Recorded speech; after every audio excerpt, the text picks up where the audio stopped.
తన గొంతుతోనే ప్రపంచాన్ని మైమరిపించి అండ్ 1000కి పైగా అద్భుతాలను సృష్టించిన ఒక మిమిక్రీ ఆర్టిస్ట్. మిమిక్రీకి అనేది మైండ్ రిలేటెడ్ గ్రాస్పింగ్ ఉంటుంది. లంక బిందాలు ఉన్నాయి అనుకోని వస్తే లొట్ట బిందాలు ఉన్నాయి, ఏమున్నాయి ఏం లేనే లేవు, పసలే లేవు. హలో ఏ రాజేంద్ర ప్రసాద్, ఏ మేక మాట్లాడొద్దా అన్నావు కాదా, మేక మాట్లాడొద్దా.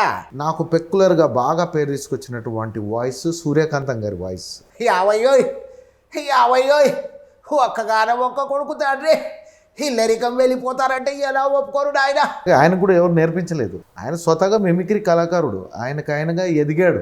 బిగ్ బాస్ లో కొత్త కాన్సెప్ట్ లాగా కామన్ మ్యాన్ కి కూడా ఎంట్రీ ఉందంట. అవును. అందులో మిమిక్రీ ఆర్టిస్ట్ గా ప్రజల్ని ఎంటర్టైన్ చేయడానికి మిమ్మల్ని మేము అక్కడ చూడొచ్చా? ముక్క అవినాష్ నా ఫ్రెండ్. సరే, ఇప్పుడు మీరు చేస్తున్న 2 ప్రాజెక్ట్స్ నేమ్స్ కూడా చాలా గమ్మత్తుగా ఉన్నాయి. ఫస్ట్ ఏమో ఈ సినిమా చూడొద్దు, అలాగే ఊ అంటే అచ్చు కుక్క, ఊ అంటే పిచ్చి కుక్క. నెక్స్ట్ గౌరీ తేరా గాँव పడా ప్యారా मैं तो गया मारा रिश्ते में तो हम तुम्हारे बाप लगते हैं मगर नाम है शहंशाह.